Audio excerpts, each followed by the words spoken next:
ضلع نیلور کے کندوکور میں پیش آئے بھگدڑ کے واقعے کے سلسلے میں پولیس نے ایک معاملہ درج کر لیا۔ یہ بھگدڑ آندھرا پردیش کے سابق وزیر اعلیٰ و تلگو دیشم پارٹی کے قومی سربراہ این چندر بابو نائیڈو کے روڈ شو کے دوران ہوئی کل شب یہ پیش آیا تھا، جس میں 8 افراد ہلاک ہو گئے تھے۔ اس واقعے کا نوٹ لیتے ہوئے پولیس نے ضابطہ فوجداری کی دفعہ 174 کے تحت ایک معاملہ درج کر کے جانچ شروع کر دی۔ اس واقعے کے ساتھ علاقے میں غم کی لہر دوڑ گئی۔ مہلوکین کی لاشوں کو آج پوسٹ مارٹم کے بعد ان کے ورثاء کے حوالے کر دیا گیا۔ ریاست کی اصل اپوزیشن جماعت نے مہلوکین کے آخری رسومات کے انتظامات کا اعلان کیا تھا۔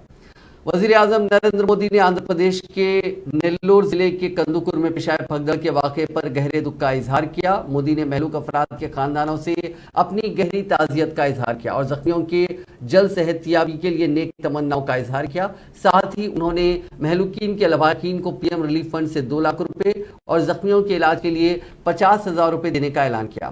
وہیں آندھرا پردیش کے وزیر اعلیٰ وائی ایس جگن موہن ریڈی نے بھگدڑ کے واقعے پر گہرے صدمے کا اظہار کیا اور مرنے والوں کے اہل خانہ سے دلی تعزیت کا اظہار کیا۔ وزیر اعلیٰ نے اس واقعے میں جاں بحق ہونے والوں کے لواحقین کو 2 لاکھ روپے اور زخمیوں کو 50,000 روپے معاوضہ دینے کا حکم دیا۔